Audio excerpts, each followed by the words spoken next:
1. Contribución a la historia de la antropología. Primero, el hombre, tema central de una ciencia. La antropología es el estudio del hombre. Pues bien, tras el uso bastante difundido de esta palabra, hay una importante tendencia de nuestra época. En las últimas décadas hemos podido comprobar la creciente divulgación del problema que ella plantea.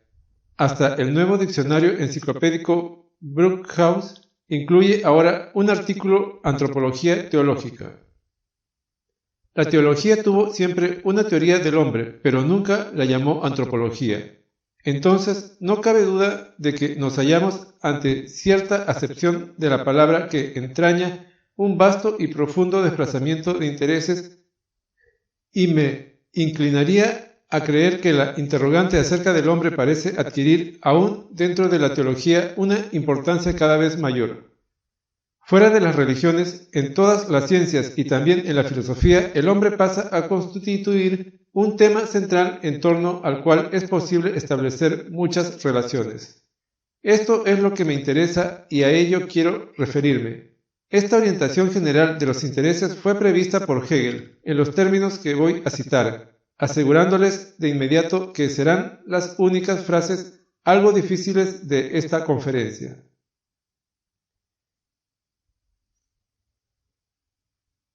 Hegel dijo una vez: como el punto de partida fijado a la filosofía por el tiempo todopoderoso y su cultura es una razón afectada de sensualidad, tal filosofía no puede encaminarse al conocimiento de Dios, sino al conocimiento del hombre.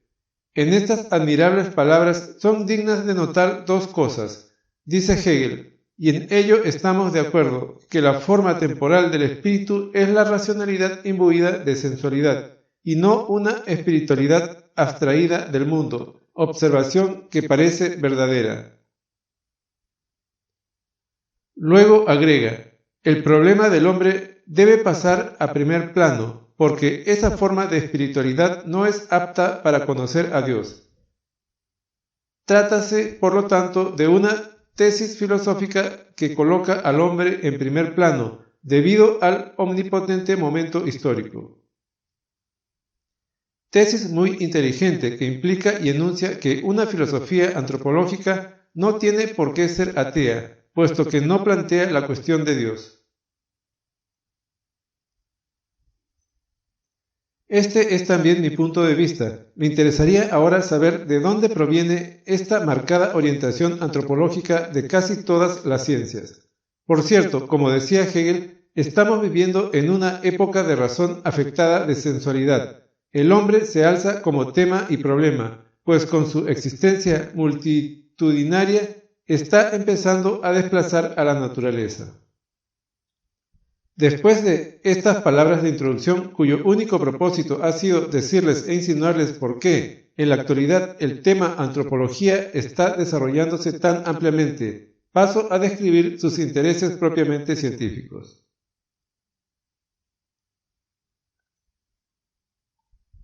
La antropología como ciencia especializada. En primer lugar, hace ya mucho tiempo que existe una antropología física complementaria, fuerza es mencionarlo, de la zoología, de la cual forma parte, pues estudia el cuerpo humano. Es la ciencia que estudia las famosas mediciones craneanas que a fines del siglo pasado eran la quinta esencia de la erudición antropológica. Esta ciencia se practicó también desde el comienzo como etnografía, puesto que hay razas negra, cobriza, amarilla, etc. Y en este estudio cada vez más físico que llegaba al detalle, al más específico, se hizo necesario indagar en estas razas, o sea, aplicar la etnología.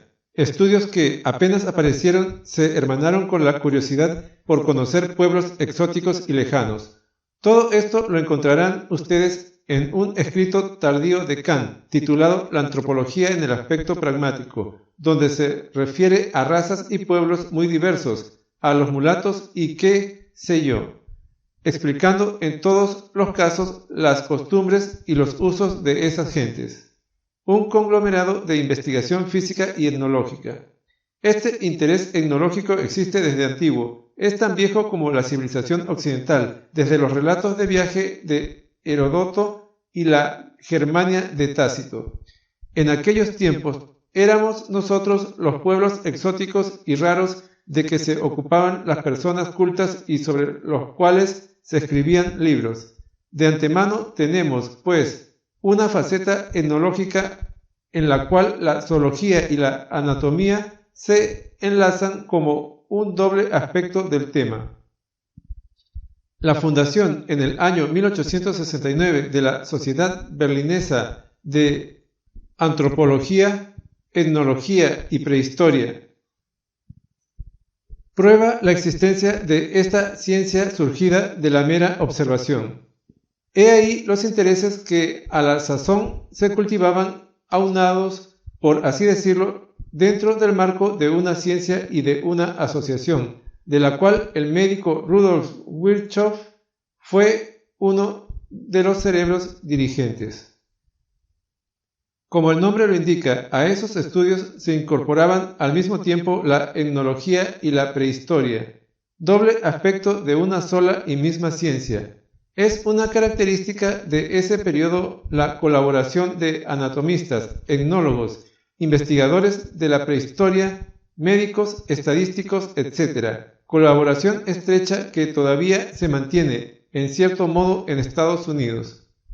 Una forma de esa antigua colaboración aún se observa en la revista Informes de la Sociedad Antropológica de Viena, fundada en el año 1870, que contiene mucho material etnológico, prehistórico y paleontológico.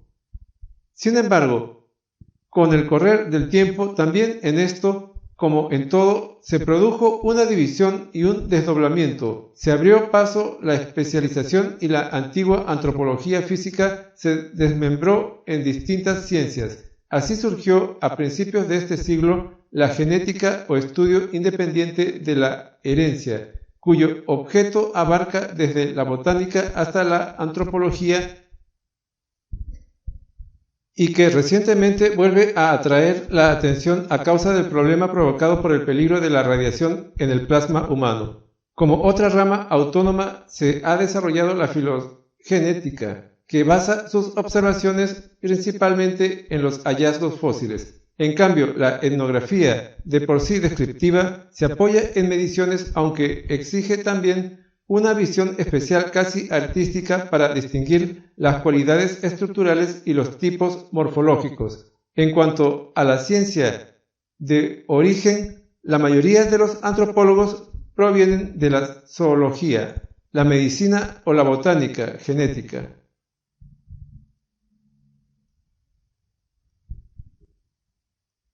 La distribución de las disciplinas entre las facultades científicas o médicas y lo que antaño estaba condensado en la sociedad de Virchow ahora varía y por lo general se encuentra repartido en Alemania entre varias ciencias particulares y dos facultades. Por eso la palabra antropología no tiene una definición rigurosa. Consideré necesario detallar estas diferentes acepciones antes de referirme a la antropología filosófica. Sin embargo, después de haber dado esta visión sinóptica, debo agregar que existe también una disciplina llamada antropología social, cuyo sentido y utilidad se comprende de inmediato si se considera la posibilidad de que haya ciertas relaciones entre el estrato social, la herencia y las dotes personales. Es legítimo hacerse la siguiente pregunta: si por el proceso de selección o de promoción social los portadores de eventuales dotes hereditarios van ascendiendo paulatinamente desde los estratos inferiores, proceso que pudiera continuarse por siglos, una vez llegados arriba a los estratos gubernamentales o académicos de comprobada menor fertilidad. ¿No tendría que agotarse a la larga el acervo de dotes de un pueblo? Por lo demás, este es un problema vulgar que se plantea la antropología social. O bien, otra pregunta: ¿guardan relación las enfermedades hereditarias como el retraso mental con la criminalidad? Estos son ejemplos que muestran la razón de considerar aparte la antropología social. El famoso mal de los gerentes, por ejemplo, plantea un problema socioantropológico. ¿Acaso están expuestas las personalidades dirigentes dentro de la sociedad industrial moderna burocrática a tensiones que el sistema nervioso no pueda soportar? No voy a dar aquí respuesta a todas estas interrogantes, sino a indicar lo que razonablemente implica una ciencia que puede anexarse a la sociología, siempre que los sociólogos entiendan algo de medicina, o anexarse a la medicina, siempre que los médicos sepan algo de sociología, lo que es el caso de los higienistas. En general, ustedes comprobarán que los mejores estudios socioantropológicos son hechos por higienistas, o sea, dentro de la Facultad de Medicina.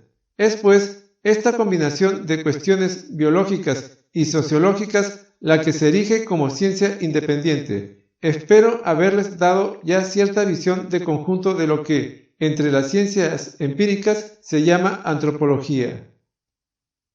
Pues bien, ya dije que en Estados Unidos ha subsistido el antiguo enlace entre etnología, ciencia de la cultura, estadística, estudio de las costumbres y también sociología, excluyendo desde luego el aspecto anatómico que, al igual que en Alemania, le corresponde a las facultades de medicina. De ese antiguo conglomerado que no se reparte, como ocurre entre nosotros, en distintas ciencias y cátedras, se ha desarrollado lo que se llama Cultural Anthropology, antropología cultural, acerca de la cual ustedes pueden leer frecuentes informaciones. Esta ciencia ha dado una orientación muy interesante a las investigaciones y se aplica principalmente a sociedades pequeñas que están a nuestro alcance, o sea, aquellas constituidas por los llamados pueblos primitivos, existentes algunas entre los indios de América y otras en el Océano Pacífico. Para la realización de estos estudios cuenta con especialistas eminentes e inmensos recursos. La mayoría de estos pequeños pueblos que representan culturas autóctonas son visitados con frecuencia por equipos completos de científicos, cuya labor de indagación suele durar años. En distintos islotes de Oceanía hay culturas completas en sí, que se examinan en todos sentidos: número y estado de salud, usos y costumbres, lenguaje, que los investigadores respectivos aprenden previamente tras años de ímprobo esfuerzo, conducta, afectos y pasiones, moral, criminalidad, religión, mitología, modalidad de economía y división del trabajo. Se miden todos los aspectos de la vida sociocultural obteniéndose monografías de un interés extraordinario. Un ejemplo brillante es la obra de Ruth Benedict, Patterns of Culture, mundialmente célebre, en la cual nos presenta 3 pueblos primitivos: los Tobu cerca de Nueva Guinea, una tribu india en el noreste de América, y los pueblos de Nuevo México, junto con una abundancia portentosa de impresionantes muestras de inteligencia, fantasía y creatividad de esos hombres primitivos. Menciono esta obra, aparecida por primera vez en 1934, como un ejemplo sobresaliente de esta orientación antropológico-cultural de las investigaciones, en la que se ha mantenido y perfeccionado la originaria unidad de todas las cuestiones relativas al hombre, con exclusión de los problemas anatómicos y genealógicos. En Alemania también está surgiendo la inquietud por esta faceta de la investigación, cuyos fructíferos métodos han conducido a una comprensión profunda de culturas extrañas. En Estados Unidos se ha formulado la audaz trascendental pregunta de si no es posible aplicar los mismos métodos que tan eficaz han resultado en pueblos pequeños, abarcables de una sola ojeada y que viven en condiciones sencillas, a una gigantesca sociedad moderna, como por ejemplo la norteamericana, y se ha llevado a la práctica. En la obra Los norteamericanos de G. Gorer libro que constituye un buen ejemplo de esta orientación antropológico-cultural aplicada a un gran pueblo moderno civilizado, se exponen claramente rasgos enigmáticos de la vida americana, tales como el gran papel político que desempeñan las agrupaciones femeninas, la buena disposición de los americanos para el éxito o su celo pedagógico.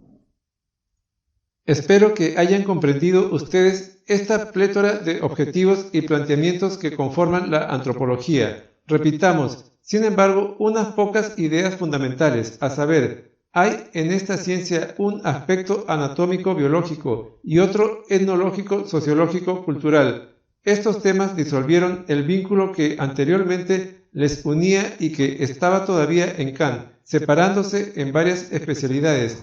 El enfoque cultural etnológico asociado con planteamientos sociológicos se ha conservado como método de una orientación muy fructífera y compleja de las investigaciones, la antropología cultural que practican los norteamericanos.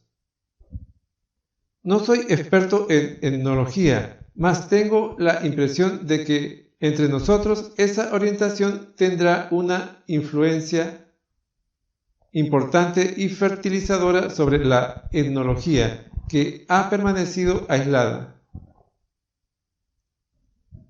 Contribución a la historia de la antropología filosófica. Lo que hemos expuesto hasta aquí es la dualidad de la problemática en una ciencia que se ocupa del hombre. Los temas que aborda son lógicamente biológicos y culturales, el antiguo enlace de los dos aspectos de la cuestión, como los vimos al principio y como los vio Kant. No es casual y tiene su justificación. El hombre es un ser complicado y en él esos dos aspectos son obviamente de igual importancia. De ahí que surgiera la pregunta de si no es posible elaborar una presentación del hombre reuniendo una vez esos dos aspectos, o sea, elaborar una imagen que explique tanto su actividad cultural de ser biológico concebido como tal y su estructura biológica. Por el momento dejo formulada esta pregunta. La retomaré después y si aquí la inserto es para decir que la disgregación de nuestra ciencia no les cayó del todo bien a las mentes filosóficas. Veamos ahora la evolución de la antropología filosófica en su acepción más estricta. Hasta aquí solamente me he referido a los intereses científicos que conforman la antropología, pero que son objeto de especialidades muy variadas y dan lugar a planteamientos y estudios empíricos, en que se destacan cada vez ciertas facetas del tema general, el hombre. Pero existe también una antropología filosófica, que es propiamente mi único tema, y si he tenido que referirme a otros, ha sido justamente para que los planteamientos más recientes de esta disciplina se les hicieran más accesibles. Empecemos con una breve historia de su desarrollo. La filosofía europea tuvo, por supuesto, una teoría o idea del hombre, aunque en lo que se refiere a la historia de nuestra civilización, la tuvo forzosamente en común con la teología. No fue sino en el siglo XVII que la filosofía logró emanciparse de la teología, por lo cual hasta entonces no hubo antropología filosófica. Si bien la teología se interesa en el hombre, no se trata exactamente de una ciencia empírica.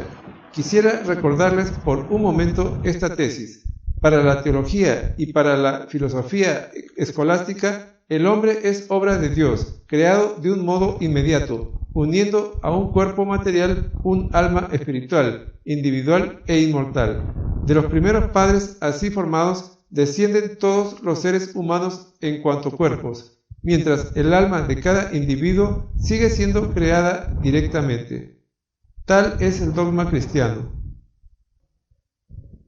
De inmediato ven ustedes que estas no son proposiciones empíricas, y mientras la filosofía existió como parte interpretativa de la teología, se vio naturalmente atada a esa tesis. Pero la filosofía se emancipó de su atadura teológica en el siglo XVII con Descartes, sin volverse atea. Tanto es así que éste no impugnó el tema de la creación, no lo planteó ni lo trató expresamente, dejándolo como si dijéramos entre paréntesis. e interpretó el cuerpo humano en el sentido de las ciencias naturales recién descubiertas, como un cuerpo entre otros. De esa manera se llegó a un sentido dualismo. El hombre es una máquina animada por un espíritu. Ya dijimos que Descartes no abordó explícitamente el problema de cómo se realiza este dualismo, pero la teoría cartesiana, importante para nosotros en primer lugar porque marca la emancipación de la filosofía respecto de la teología, tiene todavía otro interés, a saber, el esquema. Por ser dualista y debido a eso, posee, diría yo, cierta primitividad recomendable, era singularmente duradero.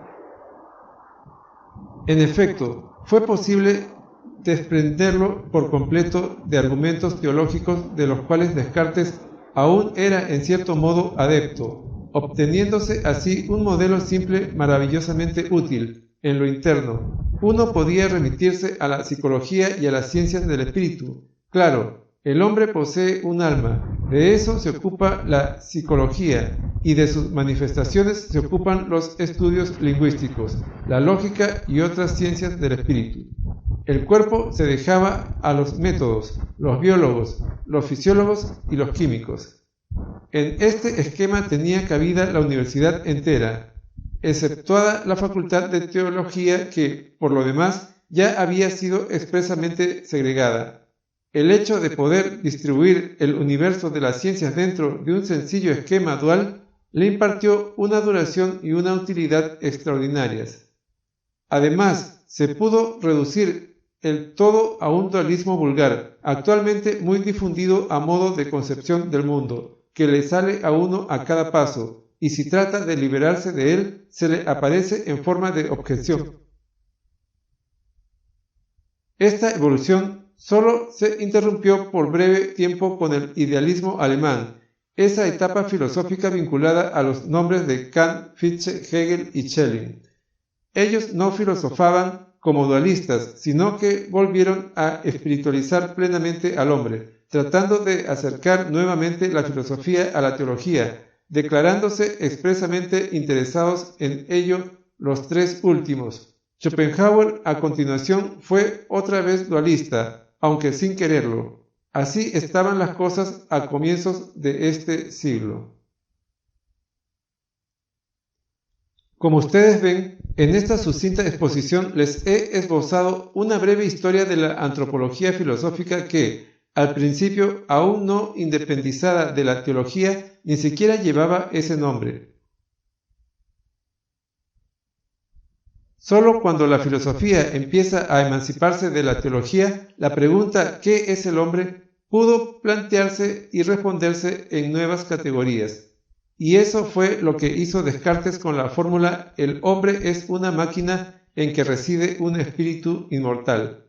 Con este dualismo se daba por lo menos una respuesta que luego se demostró eficaz para una organización dualista de todas las ciencias, fuesen del espíritu o de la naturaleza. De ahí también la extraordinaria duración de ese esquema cartesiano.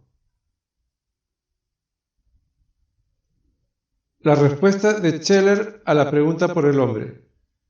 Con eso hemos llegado al comienzo de este siglo, una pequeña obra del célebre filósofo Max Scheler, llamado El puesto del hombre en el cosmos. Fue publicada en 1928, año de su muerte. Esta obra trajo consigo un cambio notable y sorprendente, pues no interpretaba al hombre en comparación o relación con Dios, sino en la diferencia esencial entre hombre y animal.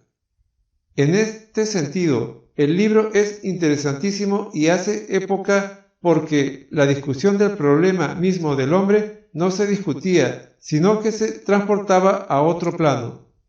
Scheler inquiría acerca de la diferencia esencial entre dos maneras de ser y, al hacerlo, volvía inmediatamente a la indagación del problema biológico del hombre, ese mismo problema que se acostumbraba dejar a los zoólogos o a los médicos en calidad de antropología física.